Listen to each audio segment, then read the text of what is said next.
Mwaka 2025 ni mwaka wa kihistoria kwa taifa la Tanzania, ambapo Watanzania walifanya uchaguzi mkuu wa kuchagua rais, wa bunge na madiwani kupitia Tume Huru ya Taifa ya Uchaguzi. Wananchi walishiriki kwa wingi na hatimaye Rais Dr. Samia Suluhu Hassan alitangazwa mshindi na kuendelea kuongoza nchi kwa awamu nyingine.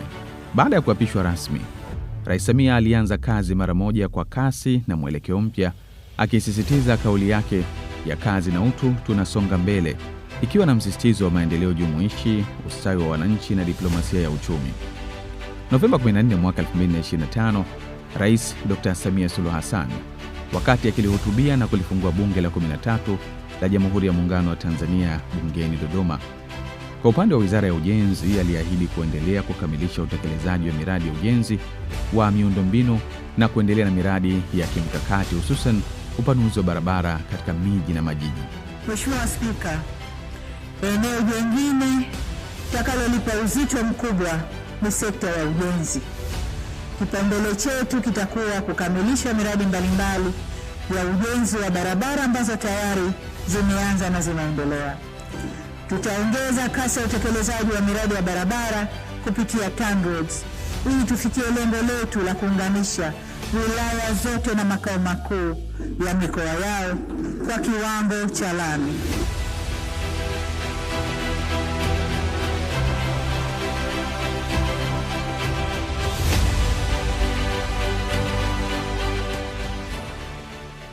Hakika jambo hili litafungua nchi na kufungua fursa mbalimbali za kibiashara nchini.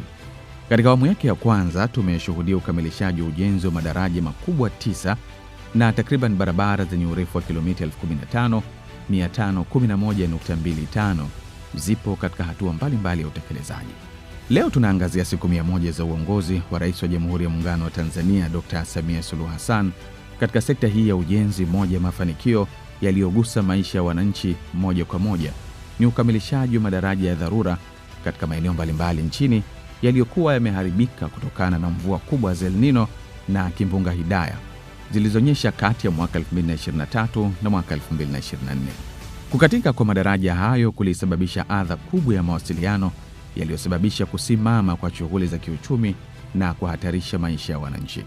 Moja ya mkoa ulioathirika na mvua hizo ni mkoa wa Lindi, ambapo mawasiliano katika barabara kuu ya Marendego na Ngurukuru, Lindi Mingoyo yani T7, na barabara za mkoa Kiranjiranji na Michinga, Tingi Kipatimo na Ngurukuru Liwale na Liwale na Chingwea alikatika. Hapa tupo katika barabara ya Marendego Lindi Mingoyo, barabara ambayo inaunganisha mikoa ya Mtwara pamoja na Ruvuma. Mwaka 2023-24 ilitokea adha kubwa ya kukatika kwa madaraja kutokana na kimbunga Hidaya pamoja na mvua za El Nino. Katika barabara kuu maeneo manne yalikatika: eneo la Somanga Mtama, eneo la Mikelengende, eneo la Njenga, lakini pia kuna eneo la Songa hapa katikati lilikatika. Kwa hiyo kufuatia adha hiyo, Mheshimiwa Rais aliidhinisha jumla ya shilingi bilioni 119 kwa ajili ya kuja kutatua changamoto hii ambayo ilitokea katika maeneo hayo. Kwa hilo tunamshukuru sana Mheshimiwa Rais kwa fedha hizo ambazo mpaka hivi sasa zimeshatatua changamoto hiyo na kufanya kukatika kwa madaraja katika maeneo hayo sasa kuwa historia. Lakini kazi hii ya ujenzi wa madaraja pia inahusisha uwekaji wa taa za barabarani, yani street light, ambapo katika barabara kuu kuna jumla ya taa 160. Taa hizo tunategemea zitasaidia katika kuweka usalama katika maeneo ya mabarabara, lakini pia itasaidia katika shughuli za biashara katika maeneo haya, ambapo wafanyabiashara wataweza kufanya kazi mpaka usiku kwa kuwa kutakuwa kuna mwanga na usalama. Hivyo tunamshukuru sana Dr. Samia Suluhu Hassan kwa ajili ya kuidhinisha kiasi hicho cha fedha ambacho kimetatua changamoto iliyokuwepo hapo awali.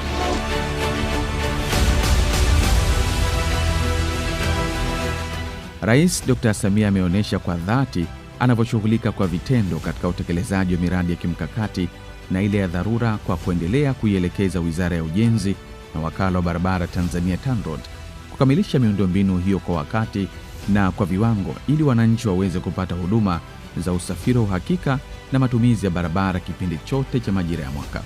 wananchi wa mkoa wa Lindi kwa ujumla wetu, kipande hiki kilitupa shida kwelikweli hasa baada ya kukatika.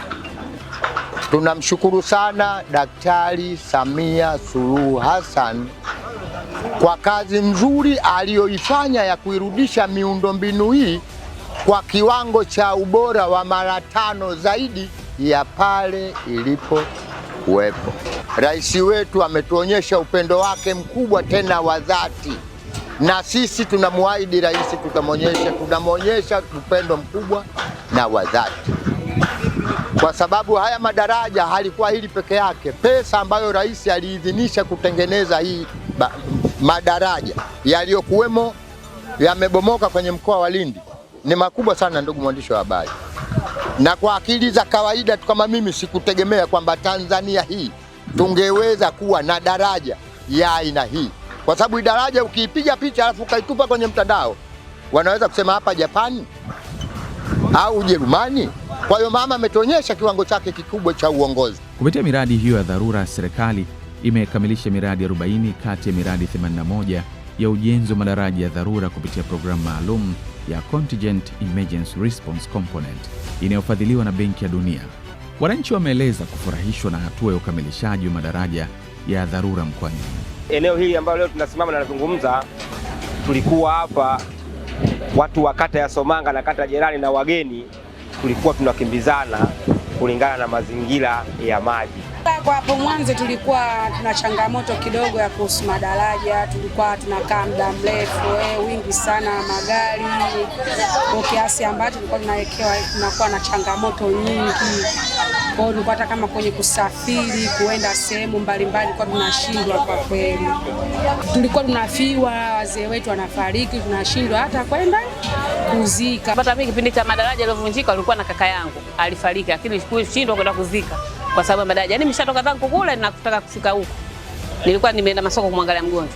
Nilivyorudi daraja limevunjika. Pa kupita hamna, tumekaa siku 3. Lakini sasa hivi tunashukuru kwa kweli, tunatoa shukrani za dhati. Mama Samia tunampa hongera kwa kazi kubwa aliyoifanya kwa kutuandalia madaraja. Sasa hivi tuna burudani, tunafanya biashara zetu kwa raha zote. Magari yanapita kwa sana, abiria wanashuka Somanga wanakula wali nazi. Kwa ujasiri mkubwa wa Mheshimiwa Rais aliweza kuidhinisha fedha kwa wakandarasi wetu. Napenda sana kumshukuru Daktari Samia Suluhu Hassan kwa kumchagua kuwa waziri wa ujenzi Bwana Abdalla Ulega. Na ninachomshukuru kikubwa kwamba Ulega alikuwa anafika kwenye madaraja haya mara kwa mara. Ndani ya mwezi mmoja anaweza kuja mara 2, mara 3 mpaka mara 4 akiwa waziri, na kuja kuyatoa maelekezo kwa watu wake wa chini. Abdalla Ulega mwenyewe alipita pale, kama unaona njia ile ya miguu hapa palikuwa papitiki. Alipita mule diwani huyu bwana na mimi na wazee wengine tulimpokea pale. Ukamilishaji wa madaraja hayo umeendelea kuchochea shughuli za kiuchumi, hususan usafirishaji wa mazao ya kilimo, biashara ndogo ndogo na usafiri wa abiria.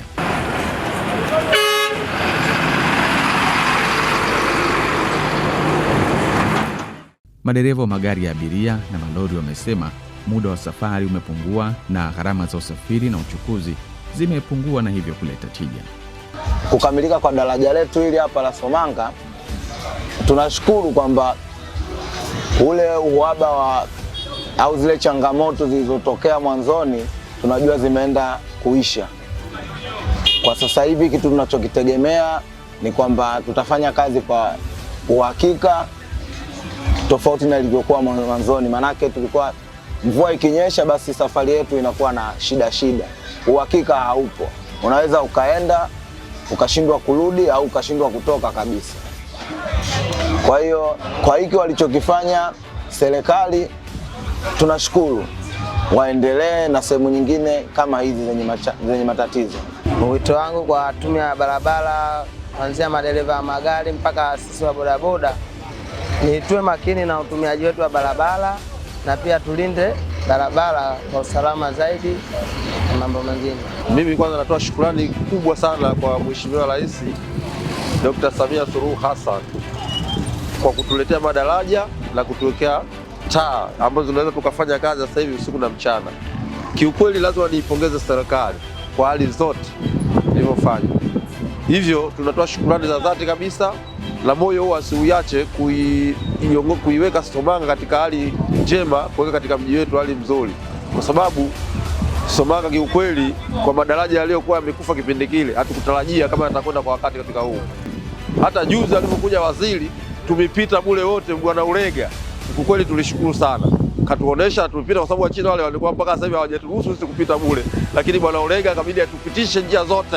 Kwa hiyo sisi tumetoa shukrani sana na mambo yameenda vizuri. Kwa hiyo vile vile ipo haja wananchi wote kwa ujumla tuwe pamoja kabisa kwa kulinda miundombinu iliyokuwepo, na serikali iwe vizuri, asikose mtu kuadhibiwa. Yoyote atakachokifanya kibaya, basi lazima aadhibiwe, afuatiliwe sheria kadiri ya uwezo, kwa sababu ile miundombinu tunavyoiharibu, maana yake tunaitia hasara serikali. Sasa tunavyoitia hasara serikali, maana yake tayari iwajibike tena serikali, hicho kitu kisipendelewe.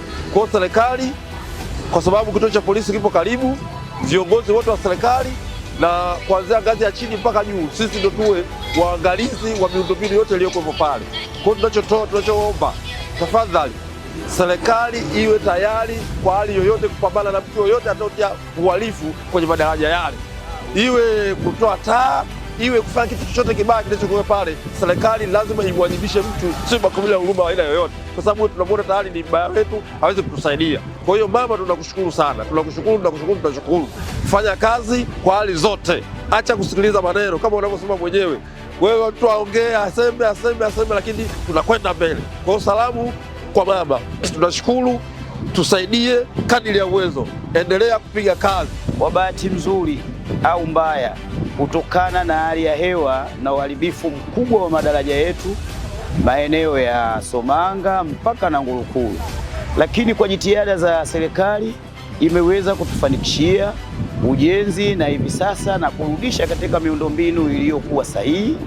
Yaani ni jukumu kubwa, na tunaipongeza sana kwa jitihada za Mheshimiwa Rais Samia Suluhu Hassan pamoja na viongozi wenzake ambao mawaziri pamoja na wote waliotoa michango yao na misaada yao katika kufanikisha zoezi hili, na kuipongeza pia na wakandarasi ambao waliokubali kuchukua ule mradi na kutekeleza kwa wakati, ingawa kwa tabu ngumu sana na hali ya hewa ilikuwa sio nzuri, lakini tunampongeza Mheshimiwa Rais na watendaji wake, na tayari hivi sasa kurudi katika uelekea.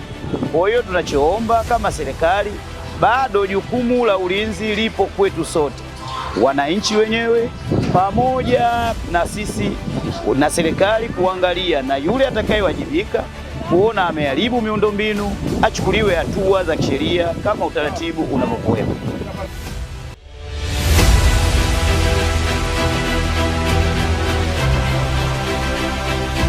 Kazi hizi zimeenda sambamba na usimikaji wa taa za barabarani katika baadhi ya barabara kuu, makazi ya watu, maeneo ya biashara, ikiwa ni sehemu ya mkakati wa serikali kuboresha usalama wa raia, kuimarisha biashara za usiku, kupunguza vitendo vya uhalifu, kuboresha taswira ya miji na kuvutia uwekezaji.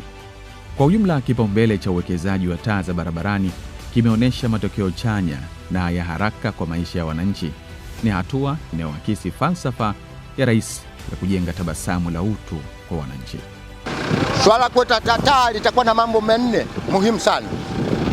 Kwanza, ile hali ya kuona kwa ufasaha mrefu sehemu ya daraja.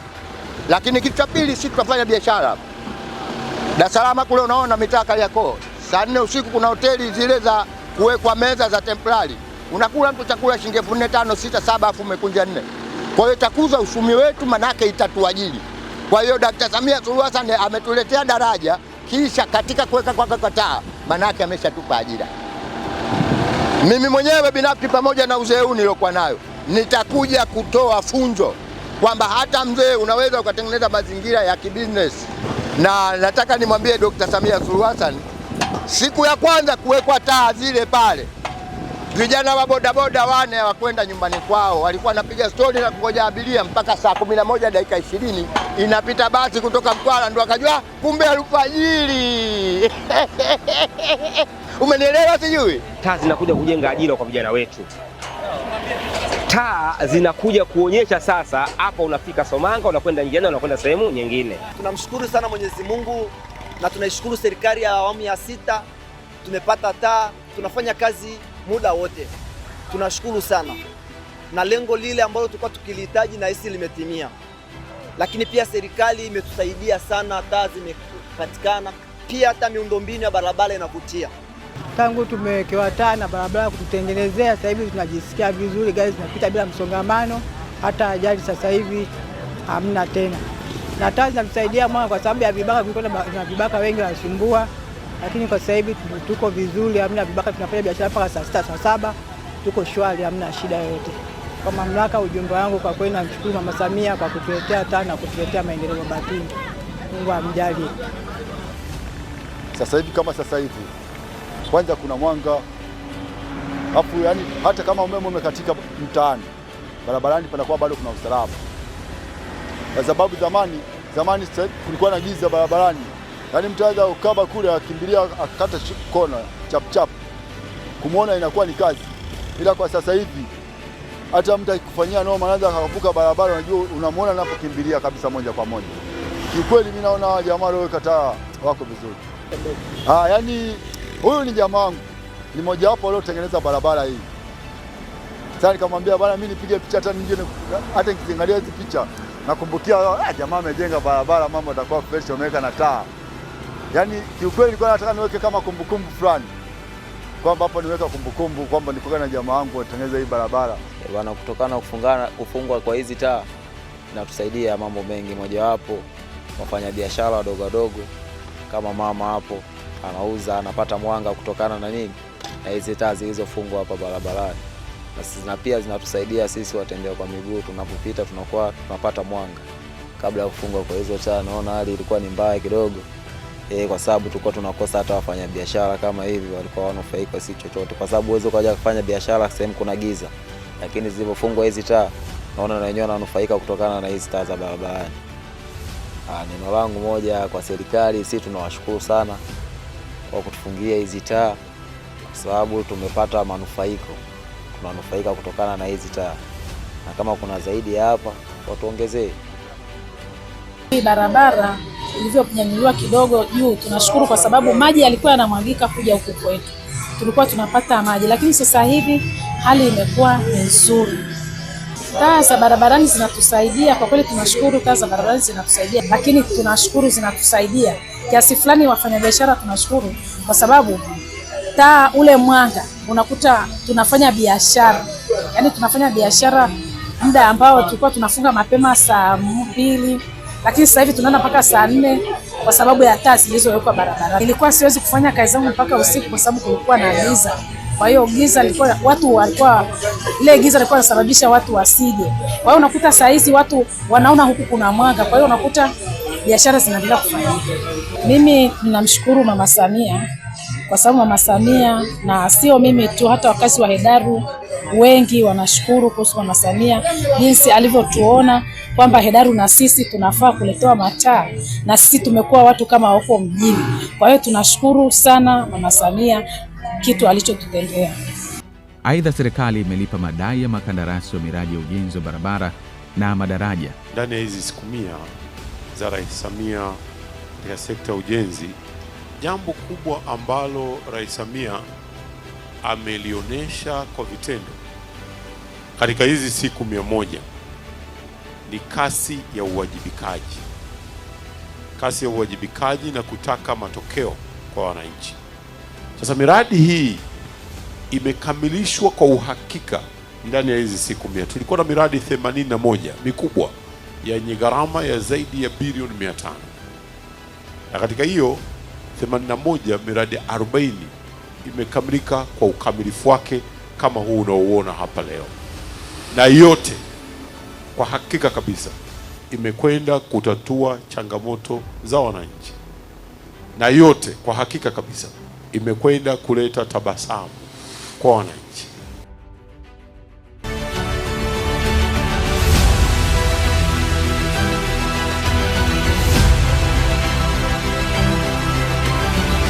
Katika siku 100 za vitendo, serikali imeyapatia makampuni 4 ya makandarasi wanawake wazawa mradi maalum kwa ujenzi wa kiwango cha lami ya barabara ya Rwanda Ibiwili yenye urefu wa kilomita 20 mkoani Songwe.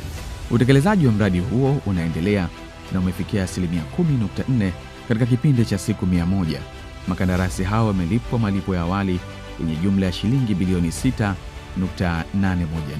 Kwa hiyo ndugu zangu, nimeiona hii kazi na nimeridhika na hii kazi, na ninaomba kama nilivyosema ya kwamba fanyeni kazi wakina mama, fanyeni kazi. Wananchi wanataka kuiona barabara yao inakamilika kwa wakati, na Rais Samia amenipa maelekezo kila mahala ambako barabara zinatengenezwa hivi sasa, ukamilifu wa barabara ule ni pamoja na kuwekwa kwa taa za barabarani. Kwa hivyo na hapa Iyula na vijiji vingine vitapata taa za barabarani ili kuweza kufanya biashara usiku na mchana.